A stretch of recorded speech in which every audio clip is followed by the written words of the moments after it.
একটি ভর্তার রেসিপি নিয়ে চলে আসলাম। আজকে আমি তৈরি করে দেখাবো কাঁকরোলের ভর্তা। চলো তাহলে কাঁকরোলের ভর্তা তৈরি করে ফেলি।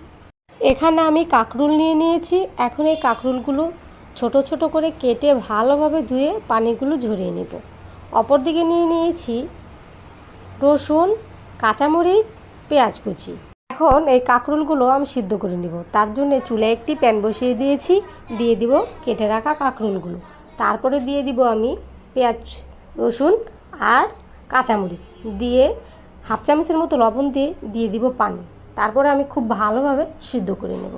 কাঁকরোলগুলো যখন সিদ্ধ হয়ে এরকম ভাজা ভাজা হয়ে যাবে তখন আমরা নামিয়ে নেব। অল্প কিছুক্ষণ অপেক্ষা করব ঠান্ডা হয়ে যাওয়ার জন্য। যখন একটু ঠান্ডা হয়ে যাবে তখন আমরা এই সবগুলো উপকরণ একসঙ্গে বেটে নেব। এখন বেটে নেবার পর এখানে আমি ধনেপাতা অ্যাড করব। সবগুলো ভালোভাবে বেটে নেব। এখন বেটে নেওয়া হয়ে গিয়েছে। এখন আমি সবগুলো ভালোভাবে মিশিয়ে পরিবেশন করে নেব। তো তৈরি হয়ে গেল আমাদের মুখরোচক মজাদার কাঁকরোলের ভর্তা। গরম ভাত দিয়ে অবশ্যই বাসায় একবার ট্রাই করবে। ভিডিওটি দেখার জন্য অনেক ধন্যবাদ। সবার সুস্থতা কামনা করে আজকে এই অবধি। আল্লাহ হাফেজ।